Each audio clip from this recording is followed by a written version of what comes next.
Good evening, welcome everyone, and thank you for joining us tonight for our education session. So tonight is on primary care response in residential aged care during COVID-19. My name is Charles Broadfoot. I'm a Professional Development Officer here at the Hunter New England Central Coast PHN. Firstly, I'd like to acknowledge the traditional custodians on the lands in which we all work and live. I'd like to pay my respects to elders past, present and emerging, and also to our Aboriginal colleagues joining us on the education tonight. So tonight's session will be on disaster response. It's one of 4 sessions planned in this series, and that'll be over the next few months. The future sessions that we'll be covering in this topic will be advanced care planning in times of rapid change, PPE and infection control, and leadership in times of change. We will be using Slido for questions this evening, as well as our evaluation poll. So we'd love your feedback. So at the end of today's session, we'd love you to enter your feedback through the poll on Slido, which you'll see on the right-hand side of your screen. You can head to slido.com to ask our presenters any questions. So we will be taking questions, and we'll leave some time at the end to go through those with our presenters. So throughout the presentation, please type in your questions and we'll take note of those. You'll also see on your screen a little QR barcode, so you can scan that, and that's another way you can access the questions for Slido.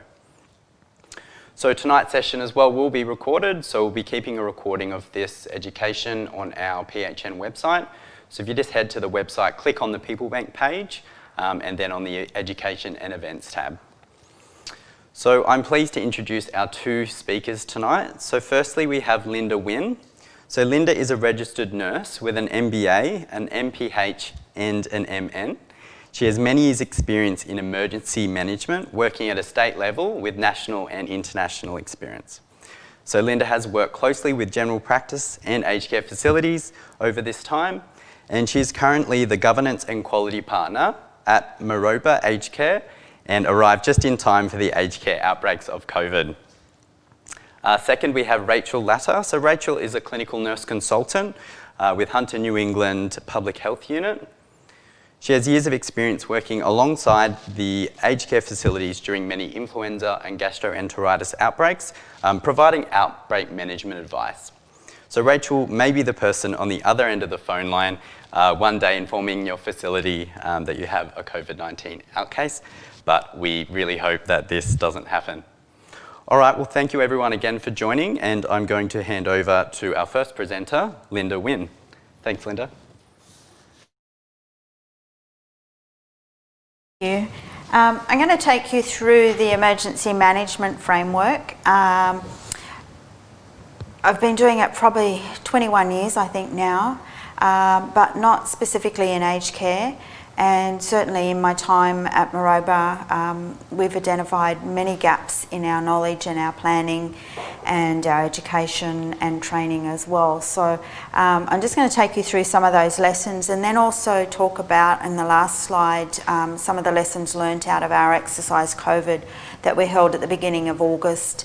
And it was quite a good experience for us, quite stressful at the time, but we've taken away a lot of learning and made a lot of improvements since then. So what is an emergency management framework is usually the question I get asked. Lots of people have different ideas. If you read the literature, there's lots available in there as well. Extremely confusing to try and pull that together in times that we're facing at the moment with COVID, but also particularly around bushfires and floods and storms. So we try and use the framework to actually format what we need as a structure to keep the building upright, but it certainly needs to be flexible enough to change and deal with different types of emergencies.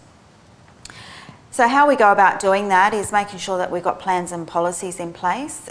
These plans and policies can be like an outbreak management plan, but also your fire and emergency procedures plan, and certainly in aged care, looking at receiving evacuation individuals from other facilities. So all of those things are supported by policy as well, and they need to be in place, and the staff need to be aware of those arrangements. And to do that, that's through education and training. Certainly we had extensive COVID plans when I came at the beginning of, or mid-May, to Maroba. But there hadn't been a lot of education and training, and that started right at the top levels as well. And I think it's one of the big gaps in government at the moment is the lack of education and training, particularly for executive teams, to be able to lead in times of disaster or emergency, or in this case with the COVID. So we utilised the one-day incident control system training that's been run throughout New South Wales for many, many years. That training included scenarios. So the scenario built over the day with the culmination of developing an incident action plan. That helped people understand what their roles and responsibilities would be in an emergency situation, and also clarified some of the gaps that we hadn't identified, but also assisted us because the scenario was a COVID scenario, so it was used as a discussion exercise as well as education and training. The other thing that's important is to evaluate your policies and procedures and your education and training, and we do that through the exercise management framework. So that's evaluating the policies that you've got in place, the education that you've delivered and the training that you've had. Now, exercise management can be broken into three main types of exercises. So they can be a discussion exercise, which I find extremely useful in informing policies and plans, not particularly useful in identifying any gaps in your actual plans, but certainly that discussion helps you develop that framework and have that in place. Then you can have your tabletop exercises. Now, from our perspective at Maroba, a tabletop exercise with COVID really wasn't going to work for us. We have had closed down since the beginning of COVID one of our units, and that was designated isolation unit that we utilised. So anybody got a sniffle or a cough or a fever was automatically transferred to that unit and then swabbed, and when the swab came back negative, then they're released back into the general population. So we're protecting the other residents as well as a staff as well, and it gave us a chance to actually streamline the procedures within that unit for those that are suspect, and then fortunately we've not had to go down the pathway of having a positive. But on the day of the exercise, which we elected to do is the third type of exercise, which is a full field exercise, we actually activated that unit. We had 2 people in there awaiting COVID swab results. And the other thing to remember with a full field exercise is it's best to involve all the key stakeholders. And for us, that was certainly Hunter New England Health and the Public Health Unit. We also wanted to engage with the GP network to streamline some of the roles and responsibilities that we thought that needed to be included in the plan. And we could only achieve that through doing that field exercise. So it was an excellent opportunity, and the timing was perfect. Hunter New England had just released a template for aged care facilities of questions that they were going to ask should we suddenly, in the first 24 hours, have a COVID case, and the things that they needed to know from us. So that was a really good test. It enabled us and them to identify some of the issues with that. So after an hour and a half of what we thought would take 15 minutes, we called an end to going through that and actually broke it down, and Hunter New England have made some significant changes to that, and it's much more suitable for its purpose. So they're the 3 types of exercises. There's your discussion, there's your full field exercise, or there's your tabletop. And you need to decide based on where you're at with your planning and your education and training as to which one of those you would use. I've already spoken about the stakeholder engagement. Nothing happens in isolations in disasters, and most disasters happen because all the holes in the Swiss cheese line up. So it's a combination of errors and gaps that suddenly become in a line, and everything falls through that. So stakeholders are really important because nobody operates in isolation anymore. That includes our interlinking with our ICT and our electricity and our gas and our oxygen and water. All of those things need to be thought of. and included in the actual planning, and then your education and training and your exercise as well. So what did we learn from Exercise COVID? Well, quite a lot. We knew that we had quite a few gaps. We've done a formal evaluation report of that exercise. Some of the things that came out as really important were the liaison and the ability to work hand in hand with Hunter New England Health and the Public Health Network. It certainly helped us with our decision making and our incident management team, being able to see how the systems interlinked, and then the administration around all of that as well. Obviously, as we've learnt from the Victorian cases, infection prevention and control is a big concern. While we had been practicing since March, end of March, we still fell down in that area. So contact tracing for us was another steep learning curve. We had documented in our plan that it would happen, but realistically had no idea how that would actually work or what information the Public Health Unit would be requesting from us. And Rachel and her team worked quite closely with our team from the Human Resource Unit and our clinical teams to actually identify all the crossovers that happen within aged care facilities and how many contacts individuals actually have. Now, we have limited what we thought was our contacts, and even so, Rachel was still ripping her hair out in relation to the amounts of movements that were happening within the facility.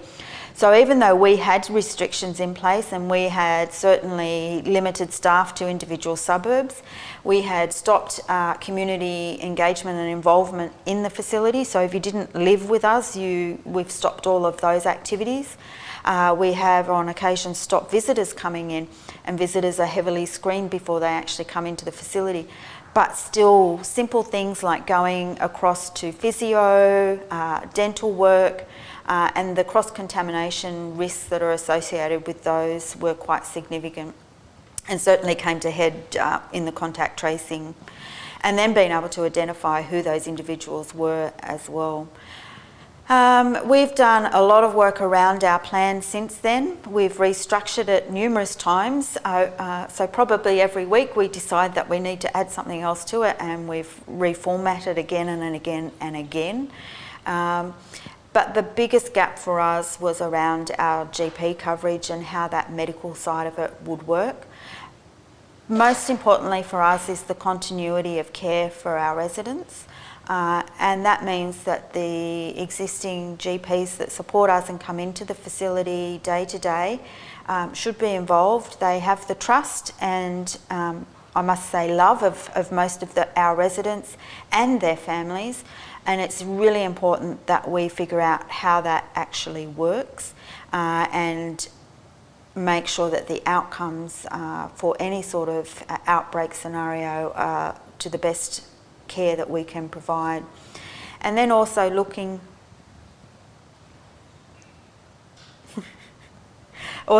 at the numbers and mix of the types of staff that we require as well. So while we're aware that we need additional staff, it was working out what types of staff. So obviously an IPAC professional, so infection prevention and control specialist, infectious disease, respiratory, all of those things. Doing hospital in the home for us is probably quite problematic. We don't even have access to IV equipment, so the plan needs to include how we would surge out to provide those. So, and looking at the staffing numbers and mix for our registered nurses, enrolled nurses and care assistants as well. So we've broken those down using the Canadian was the best that we could find in the international literature for examples on that. So we've certainly looked at identifying those pods and what will be required within those pods, so that when Hunter New England say, what do you need or what would you like, we're able to say, this is what we want and maintain that control over our facility. So I think I'll leave it there and hand over to Rachel now and then take some questions at the end. So thank you.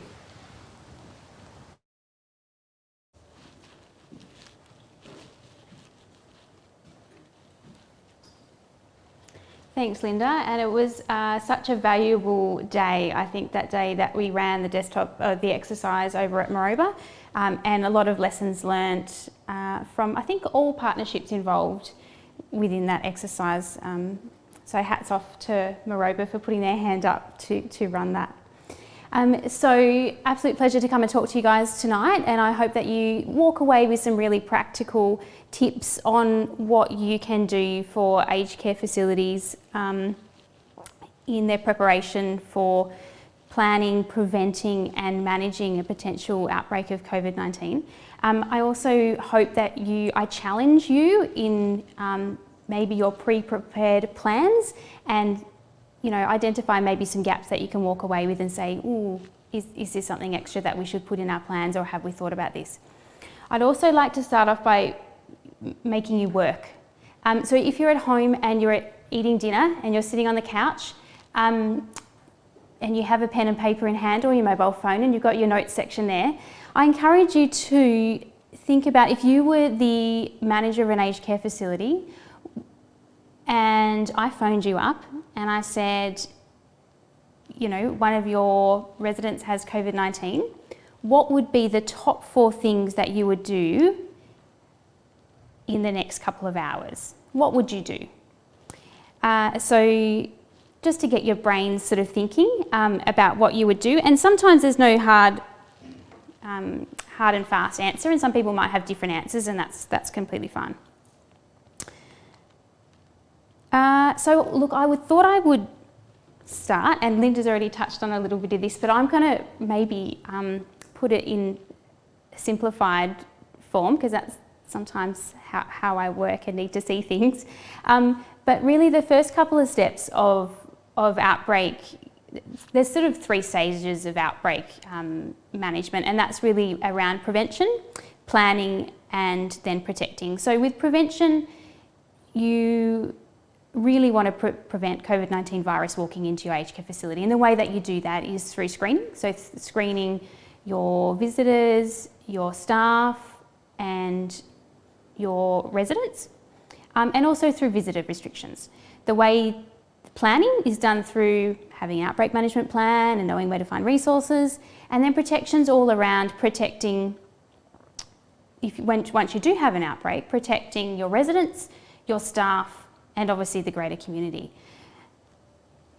So you need to consider all of those things for your facility when we talk about outbreak management planning. I like the first step, and if you don't get past the first step, then that's really good.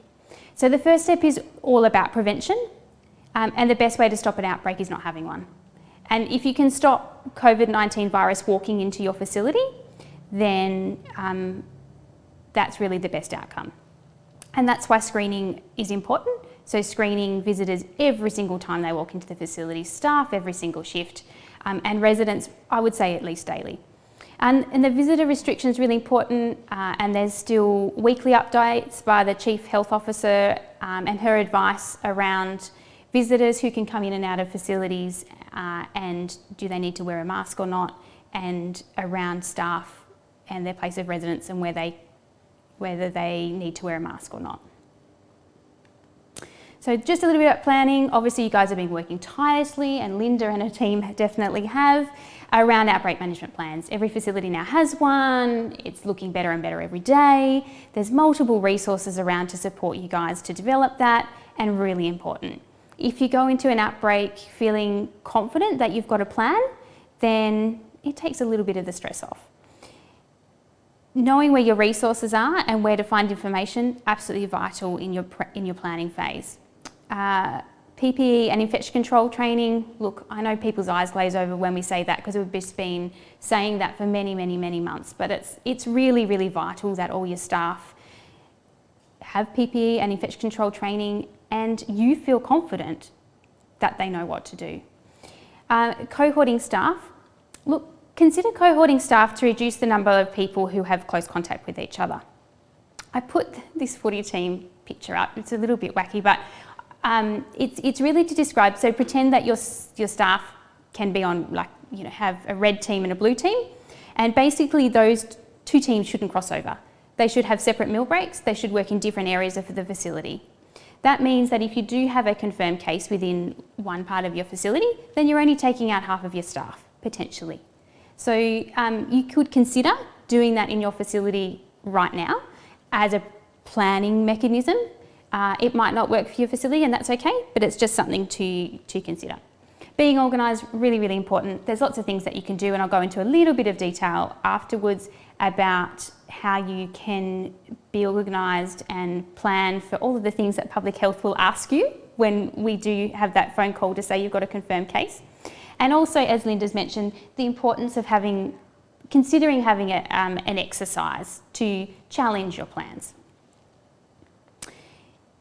Protecting.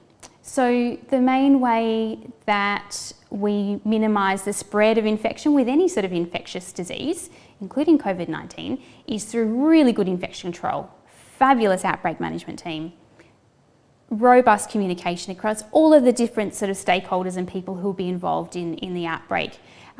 And just reminding everyone that it's a partnership. It's a partnership between the facility, between public health, between the Clinical Excellence Commission, between the Aged Care Quality and Safety Commission, between the Ministry of Health. So there's lots of people around that are there to support and to guide. Okay, so I was asked today to just quickly talk you through what to expect when you do have that first confirmed case of COVID-19 in your facility and what that first conversation with public health would look like. So I or one of my colleagues might call your facility, or you might get a call from the laboratory, or you might get a call from the GP to say this particular resident has come back with a confirmed COVID-19 diagnosis on their swab. So the first step of the conversation would be us telling the facility manager or the care manager that this is the diagnosis. The first thing that we want to do is reduce immediate risk. So the first thing that we want to do is we want to make sure that the patient who's infectious in your facility isn't infecting other people. That's really, really important. So we want to reduce immediate risk. So that means ensure that the patient's isolated. And look, if they've got symptoms, they're probably already isolated. They've probably already got droplet precautions. They're probably already in a single room because you guys have done the right thing from step one and been really on the ball. The next thing you want to do is request visitors to leave. If you've got 10 or 12 or 20 visitors in your facility, including contractors, people that don't need to be there, and you've got a confirmed COVID-19 case, you don't want to be putting other people at risk. So we really need to ask those visitors to leave.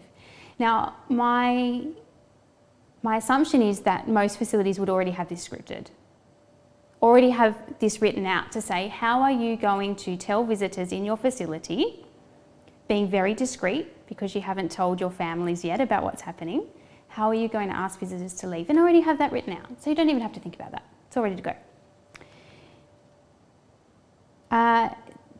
The next thing is really informing the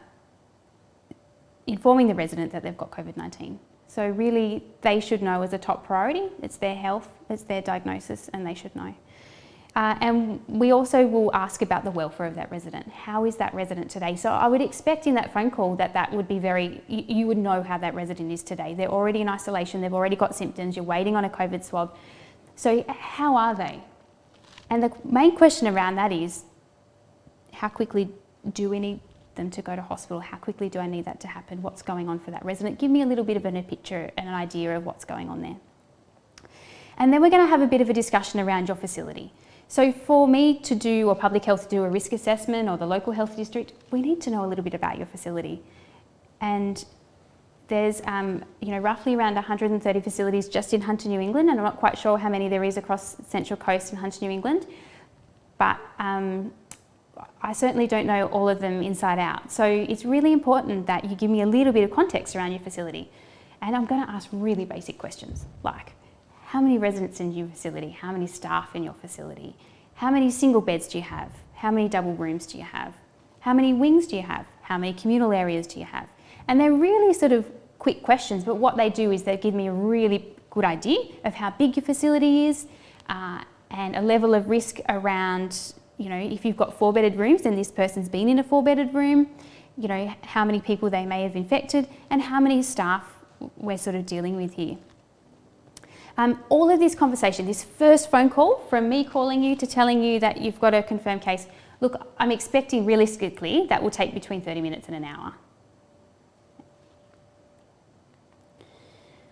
So after the call, you take a huge, big, deep breath because you've got plans in place and you know that those plans are really good and you've got some amazing staff working around you to help you initiate that plan. So after you hang up, it's really around communication and forming your outbreak management team. So, I mean, this is the order that I would do things, but your facility may choose to do things differently. So first of all, I would usually inform the staff, especially the senior staff. Now, when you inform those staff, please don't call them into the one jam-packed meeting room with no masks and no social distancing,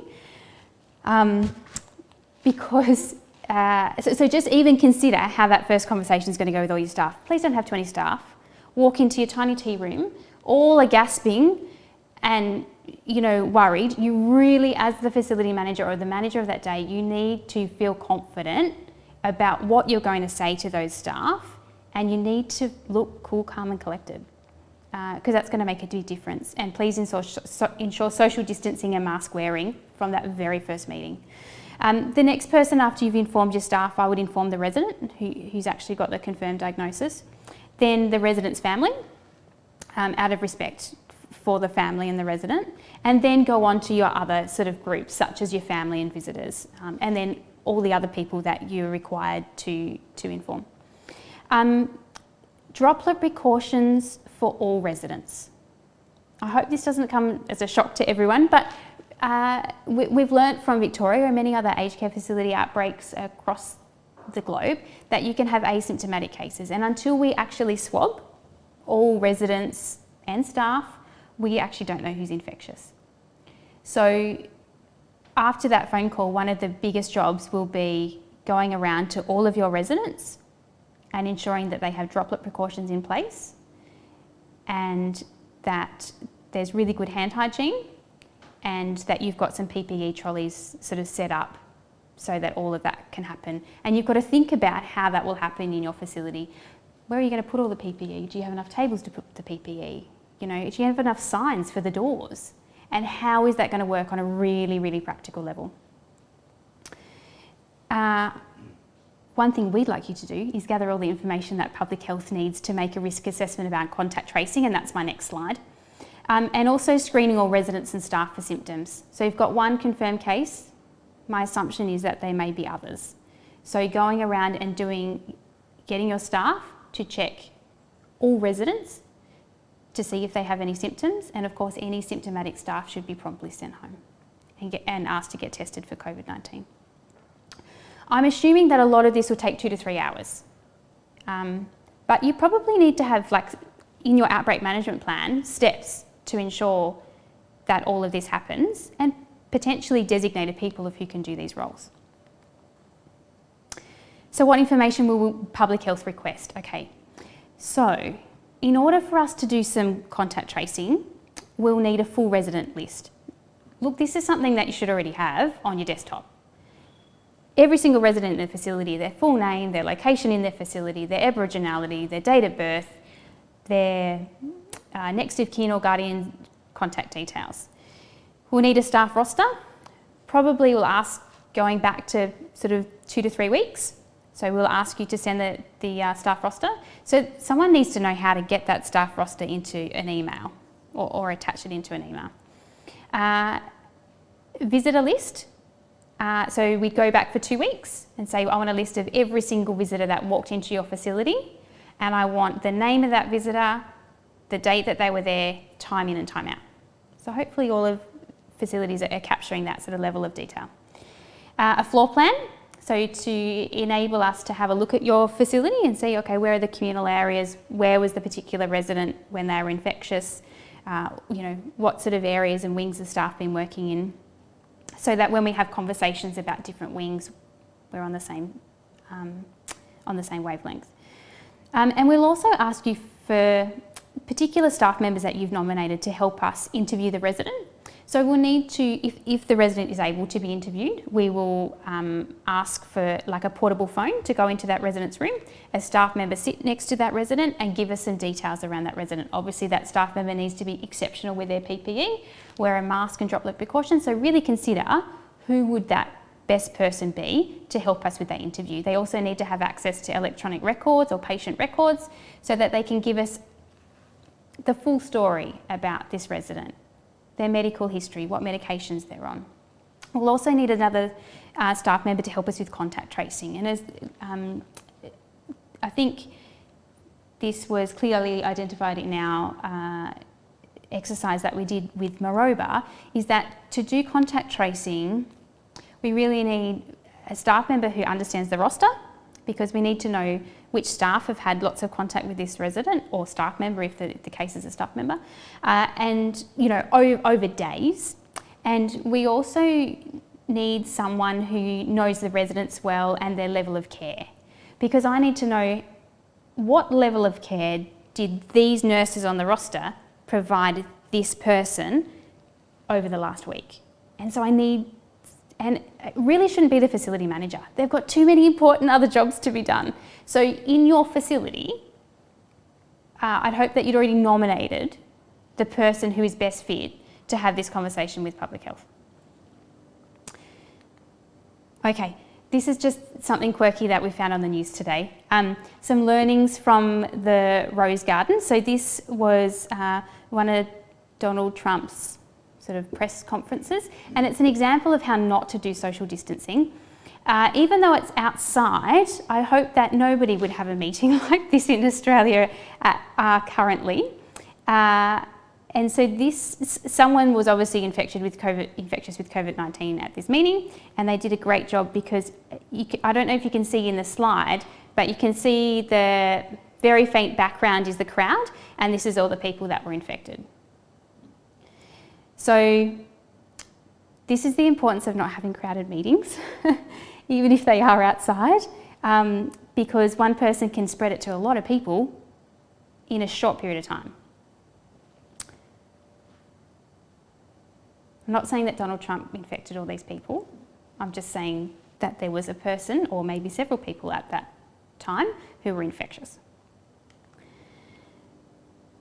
Okay, so just going through my next couple of slides are just really around things that facilities can do now, and then like 1 or 2 slides with some questions that I've come up with that I hopefully will challenge your plans, and consider extra things that you might want to include in there. So all facilities now can do the prevention and planning phase, really important. Ongoing screening is absolutely essential. Including staff screening. So the Victorian government released a document called Protecting Our Healthcare Workers recently. 74% of the index cases, so patient zero cases, that led to outbreaks were actually staff. So it's likely, based on those stats from Victoria, that your first COVID-19 case, index case, would likely be a staff member. So screening for staff every single shift is really important. And your staff feeling comfortable to say, I've got symptoms, I can't work today. Social distancing and hand hygiene, so important, as that previous slide illustrated. Having up-to-date resident lists, like having them on an Excel list, like ready to go, almost readily attached to an email through to us. Consider teleconferencing and or video conferencing capacity. So if we're going to have these meetings with multiple stakeholders, how is that going to happen, and what resources does your facility have? Are you using Skype? Are you using Zoom? Are you using FaceTime? How are we going to communicate? Is it just through, like a loudspeaker on the desk? How is that going to happen, and, how are we going to communicate with each other? As I said before, consider cohorting staff now, separate meal breaks, separate wings, separate places of work. Ensuring that the staff rosters are legible. I presume it would be all electronic. I would expect that there's full names and contact details on the roster or a list that's easily accessible that you would send as part of your public health information, including details around agency nurses, the agency that they work for, the person's name and their contact details. Electronic lists of visitors recorded each day, including the name, contact details, time in, time out. My expectation would that most facilities every couple of days would have a look at their handwritten visitor book, if it is handwritten, that it would be downloaded and transcribed electronically. And so that we public health calls you and said, can you please send through like 2 weeks of your visitor logs, that's not hard to do. Consider planning an exercise, and Linda gave you lots of good advice around that. Daily resident screening and recording this on a line list. Get used to working with line lists, get used to working with Excel, because these are the things that you're going to need to use in an outbreak. Okay, so just a few questions to finish up, and I hope these are useful to you, and I'm sure that you've considered most of them, but hopefully I sneak in one or two that you haven't thought of. Okay, so questions for facilities are, do I have enough PPE, so personal protective equipment, to put all of my residents in droplet precautions for at least 3 days? Especially if you're a rural facility and it's going to take us a little while to get extra PPE up to you, and I've just asked you to put all of your residents in droplet precautions. Do you have enough stock currently in your facility to have residents in droplet precautions, including staff also wearing masks, for a whole 3 days? And which staff member is going to be responsible for putting this into action? It's probably not the facility manager. They've got too many other things going on. Who is that person going to be, and who are you going to skill up to do that role? Where will all the PPE waste go? I don't know, there's going to be lots of it. You've got to have a plan for where it's going to go. What role are your GPs playing in your outbreak, and have you already had those discussions with GPs? And that's going to be different for every single GP in every single facility. Who's going to send through the information to public health? Is reception going to do it? Is my RN going to do it? Is my outbreak management team going to do it? Who knows where to find all the information and pop it in an email to public health?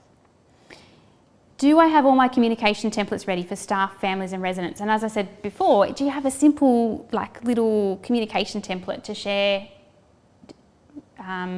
with visitors when you've identified your first case and you just want visitors out of the facility? Okay, if the manager, receptionist or head cleaner is away, is there someone who could easily step into their role? We've all got people who can do amazing jobs and then we rely on them really heavily. But if your cleaner who's been there for 20 years, who works Monday to Friday, can drop in and do extras on the weekends, is away for a week, do you feel comfortable that there's someone who can step into that role very comfortably and know what to do? If 30% of staff are requested to isolate as they were close contacts, is there enough information for new staff to step in to look after the residents the way that you want them looked after and the way that they want to be looked after? And what sort of information do you want to leave? And how accessible is that information? And how clear are those instructions to be able to access that information? What strategies are in place for resident and staff wellbeing during this time? So you're already stressed and worried and busy looking after, your staff and your resident or residents with COVID. It's probably not the time to think about what wellbeing plans and what sort of, strategies you've got in place to sort of look after your staff and residents. It probably should be part of your outbreak management plan and thought about prior. And how will my facility manage 3 COVID cases? So maybe as part of your desktop you say, okay, we've got 3 confirmed cases, and really practically think about, so where are we going to put these residents? Are we going to move them out of their rooms? Or are we going to keep them all in the same area? Where are we going to put the PPE trolleys? Where are our dirty and clean areas going to be?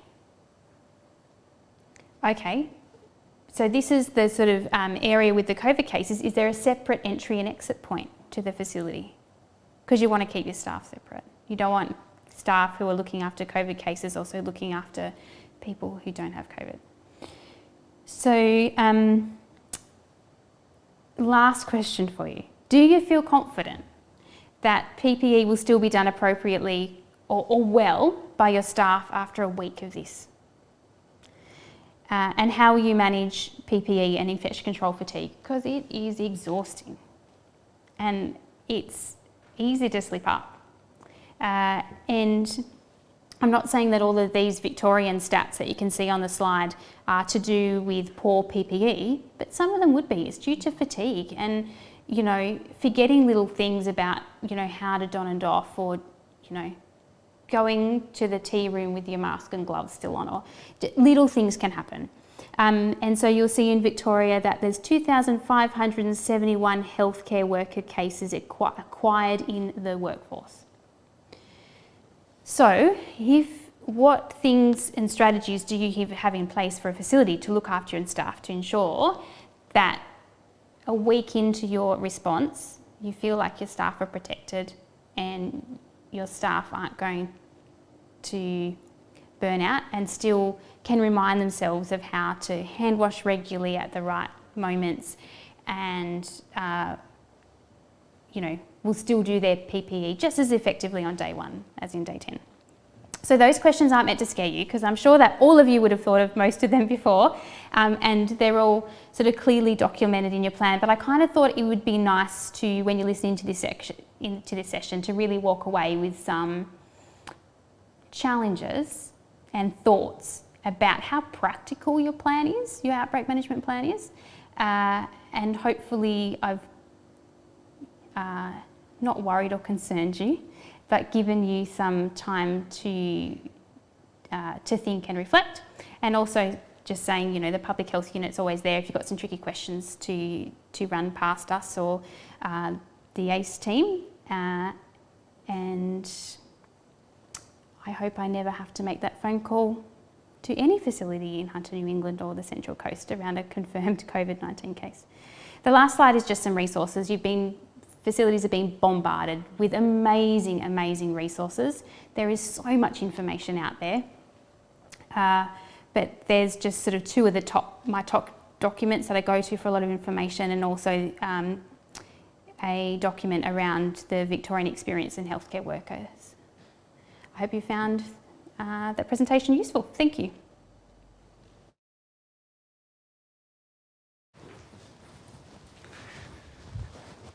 Wonderful. Thank you, Rachel. Thank you, Linda. That was really practical, and yeah, you've given us a lot of insight and things to think about. So we do have some questions that have come through on Slido, so please feel free to keep entering those while we go through some of these. So I've just got a few that have come in, Rachel, just on the back of what you were just talking about. So one was just a clarification. So the question is, do you need staff rosters, GP visits and all contractors for 2 to 3 weeks, and then someone with clinical knowledge that is not a manager? So good question. Are you happy for me to answer the question here? They can hear me okay? Yes. Okay. So very, very good question. So we need to know about anyone that's not on your normal rosters that has entered the facility. So I presume you wouldn't keep contractors on your regular rosters. So anyone who's not on a regular roster, I would expect would come through on the visitor book or some other listing. And yes, I would expect 2 to 3 weeks of rosters. The reason for that is that when you have one COVID-19 case, if we don't know the source, we're going to look really, really hard to find it. So we actually want to know who's been in and out of the facility for the previous 2 weeks, what staff have been in and out of the facility for the previous 2 weeks. So that's why I say to you, be prepared to give us sort of 2 to 3 weeks of rosters. In regards to who can give us that information or who we can chat to around the contact tracing, look, my preference would be that it is one clinical person, and that can be an EN or an AIN who knows the residents really well, in addition to a person who's really familiar with the rosters and the staffing. So I understand that not all aged care facilities actually have, you know, registered nurses and a lot of managers on site all the time. So I would not expect that, you know, the only RN who might be the facility manager of the day, you know, spend an hour going through that with me if there's someone else who feels quite confident and competent to chat to us around that. And just remember that we can always go back to the manager and ask questions. It's completely okay. Okay, great, thank you. And we just had a question that came just after that when you were sort of on that topic, and it was, what happens if there are no GPs that can be involved? So I understand, especially for rural facilities, GPs are a treasured resource, and they not only look after residents in aged care facilities but look after whole communities, and completely understand their decisions sometimes that, you know, helping to manage a aged care facility who's got COVID-19 might not be the best decision for them at that time. So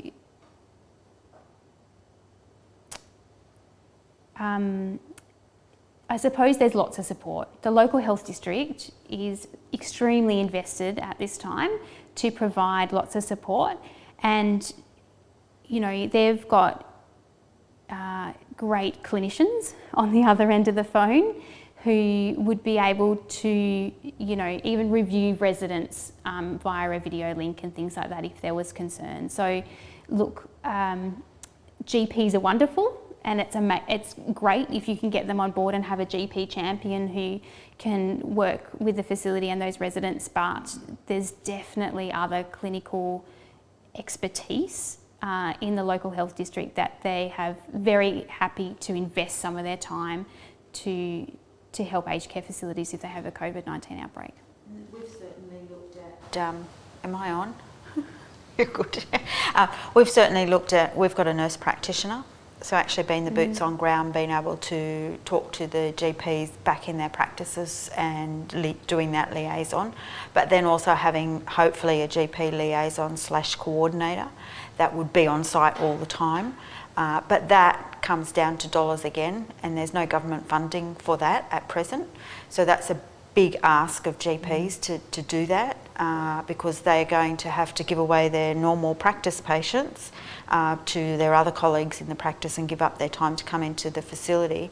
And for us, that's a big concern. So, you know, we need to push back at government and ask how that model is going to be funded. The other model we've looked at is the pods that I was talking about in relation to what is it that we're going to need from Hunter New England Health, and actually identifying those roles and responsibilities within those pods, and then we just hand whichever pod we want to Hunter New England, and they hopefully would be able to help us in fulfilling those roles. Wonderful, thank you. All right, so you have sort of covered this a lot in both of your presentations. We do have, obviously, people who are listening from the Central Coast LHD as well as our Hunter region. So the question is, will all the LHDs be able to help with infection control expertise in the event of an outbreak? Well, the agency, or commission as they're called now, are actually stipulating that we have to have an infection prevention coordinator on site, nominated for every single day now. So we currently don't have that. So we're looking at identifying an existing position and getting them skilled up, and then looking at champions within each of our suburbs. And when I say suburbs, that's the units we call our units within Maroubra, not suburbs as in Waratah and Merriweather and Gosford and you know, all the other places. No, Yeah, it's a real partnership, I think, in that there's, you know, a wealth of, you know, clinicians and from the LHD, from GPs, from the local health district, who, you know, and the PHN are just doing an absolutely amazing job to coordinate together to ensure that there is expertise in all those different fields that are needed. And it may not be, facilities should always have an infection control champion, but that champion can be supported, you know, for example, by someone from the Clinical Excellence Commission, you know, in New South Wales, to provide them with some guidance and support. Great, wonderful. Thank you. I'm not sure whether this will be a question that we can answer today, but I'll just check. So we've had a question come in. Are we able to do spirometry again? Do we have any advice around that? I don't have any particular advice around that. Yep. And it's a really good question. And obviously that person doesn't feel like they've got an answer to that. So I would definitely try and find the answer to that by maybe even actually going to the New South Wales Clinical Excellence Commission for that answer if there's not some clear advice elsewhere. Yep, okay. For that. Do you know the answer to that? I'm just looking down the back. Do we? No. Yeah. But really, really good question. Okay, no, thank you. Alrighty, another question that we've got is, do you recommend all RACF executive teams undergo the disaster planning training? This might be one for you, Linda. I would say yes, because they know their roles and their responsibilities, but working together under emergency situations and utilising the terminology that's used within Hunter New England Health, Central Coast, across New South Wales. And it's not just for outbreaks, it also prepares them for internal fires, so fire brigades use it, police use it. You would have seen in the Victorian media where they've had the outbreak teams and they've had the red, yellow and blue tabards on. That's the incident management training. So it's recognised right across Australia, and it's so much easier when everybody's talking the same language. Yep. Definitely. Wonderful.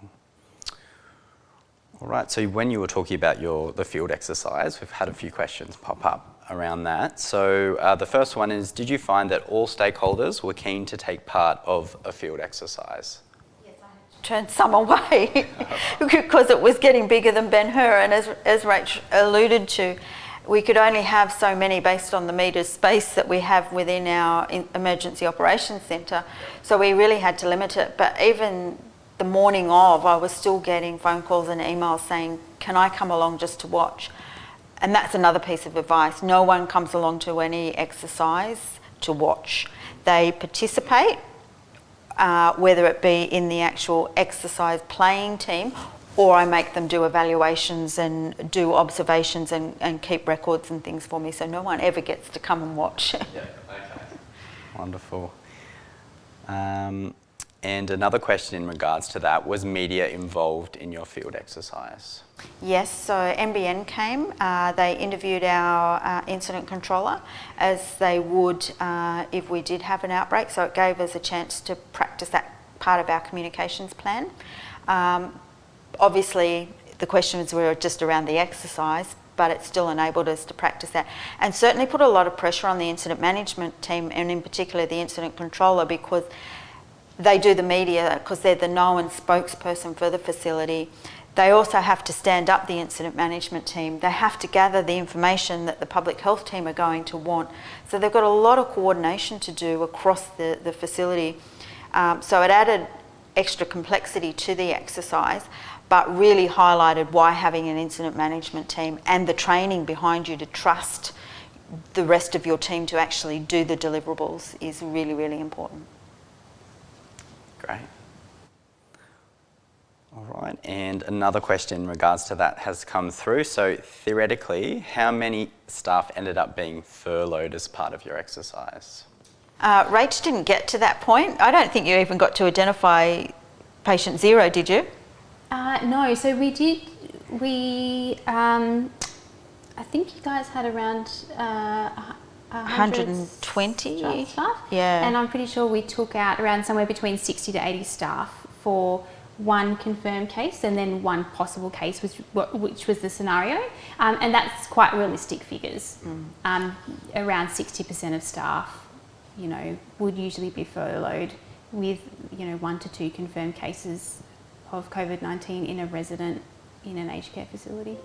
And the scenario was certainly based around it coming in a staff member, because given the height that we were at that point, that was the only way it was going to get into the facility was through staff. And we specifically selected a 24-year-old staff member who would probably not have signs and symptoms, and may actually be moving throughout the facility a bit more than what our regulations had said at the time, and being able to track and identify the hardest possible case. So I made the contact tracing really difficult, but for reasons. You know, when you do an exercise, you don't want to achieve and tick all your goals. You need to be able to identify where your gaps and issues are. Yeah, definitely. Great. Just having a look through. We have another question. What steps have you been able to take to encourage GPs to be involved in the planning? Lots. It's constant engagement and communication, and that needs to be open communication. We've made a few mistakes, I believe, in relation to that. You can't go back and fix those. So it's sharing all the information. So certainly for the exercise, invitations went out to all the GPs. We had one GP representative actually there and in our emergency operations centre, which was absolutely fantastic. Since then, that GP liaison has contacted each of our individual GPs individually to ask them what their plans are, and some of them have come back and said, look, I'm not going to come in, I've only got a couple of your residents, so I'm not going to come in. Happy to work with the nurse practitioner so that nurse practitioner can be my eyes and ears on the ground, and happy to discuss with any of the families. Currently in communications with one particular GP that works in our facility with a large number of residents that is possibly keen to be the coordinator for us. But as I said, that means they have to give away their practice, which is their income, to be able to come and do it, and we certainly don't have the money to pay that. So they're the issues we're currently trying to work through. And I keep saying government needs to look at that and decide from their perspective how important it is to have a GP on site, and if it is, then the funding needs to be there. Okay, thank you. We've just had another question come through.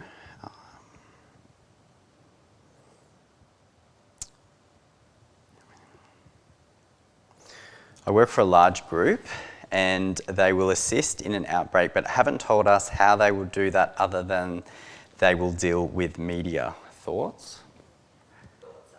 Then if they haven't identified, then I suggest that they do what we did for Hunter New England and actually decide yourselves what you want and then give them the roles and responsibilities rather than assuming that they're going to do media but then not knowing what that actually entails would be the best advice I could give. Yep, great. Okay, so it looks like that's all the questions that we've got coming through on Slido. If there's any last minute questions, we still have a couple of minutes. I'll just give that one more moment if you have any last questions to send through. Any questions you do send though, we can look at getting a response to you in writing after the event. And just while I'm waiting for any last questions, just a reminder that we'd love your feedback. So just via Slido, the poll section, you'll see some questions there. If you could take a moment before we finish today just to fill that out, we really appreciate it. I'll just say, in relation to contact tracing, because it was such an issue for us in the exercise, we've moved towards an electronic registration for staff, visitors, contractors, everybody that comes on site now. So we've had that up and running for 2 weeks now, so we can just download that data and give it straight to them. It's so much easier than, and time and boots on the ground in an aged care facility is fairly non-existent. So we've got coverage, but we don't have any fat in the system to be typing up individual daily visitors. When you get about 170 visitors a day, it's nearly a full-time job for an administration person, which you don't actually have to start off with. So by going with the electronic system, while it may be a little bit expensive, I think the cost analysis between employing an additional person and having an electronic version is much better. And it's so much easier. Yep. Is that a QR code, Linda? No. No. So you walk into the facility, and if you've already been there, so for me as staff, I've already been there, so you walk up to it, it takes your photograph, scans your temperature, and then works through the questions. And if you answer any of the questions, or if your vaccination evidence has not previously been provided, then it locks you out it won't let you in. And so was a bit hairy on the weekend because it kept locking someone out, and then they realised it was because we had not received their vaccination evidence. So it was a matter of providing that evidence and then being able to pop that into the system. And we're constantly improving on the system. Like, we've got a couple of staff that are absolutely amazing at we need this in there as well, and bits and pieces. So yeah, it's constantly been improved, and the company have been fantastic to work with. Great. So just one last question very quickly before we finish up. This might be one for you, Rachel, or you might be able to advise where they could get this information. So this person works for general practice. The question is, what requirements are there for testing residents? For example, 7-day isolation with 2 negative tests, one facility insisted.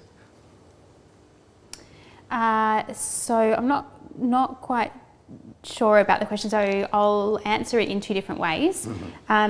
So all residents with any respiratory symptoms, in addition to other potential COVID-19 symptoms such as, increased confusion, agitation, chronic lung conditions getting worse, they should always have a COVID-19 swab.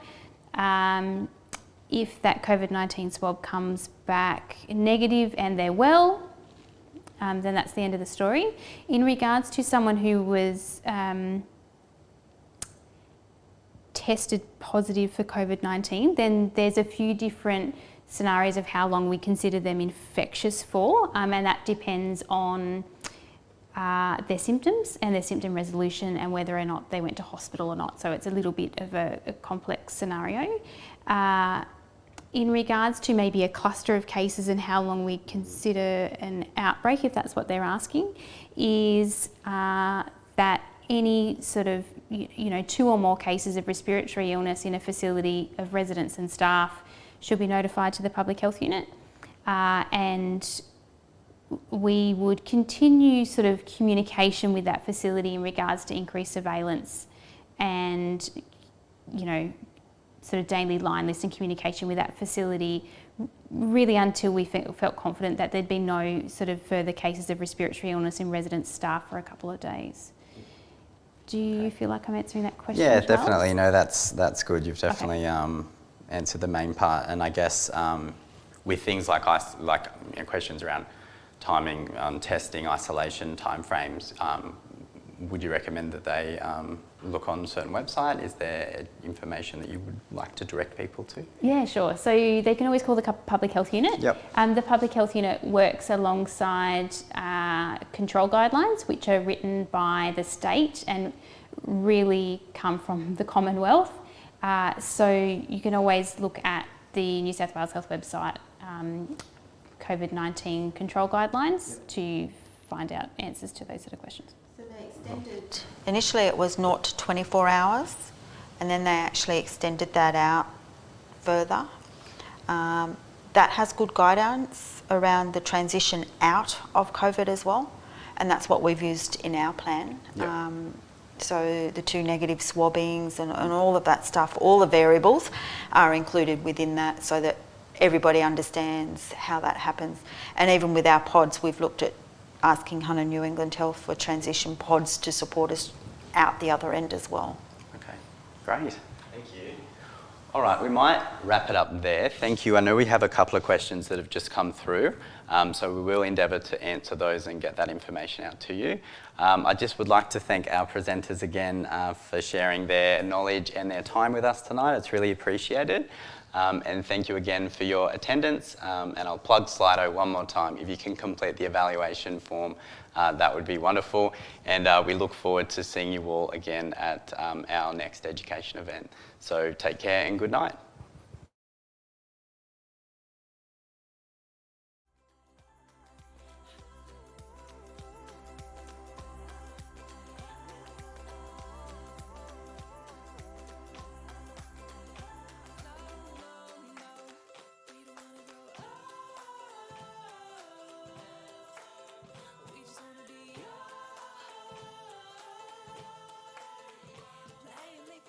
Come and rescue me, feel the sun.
to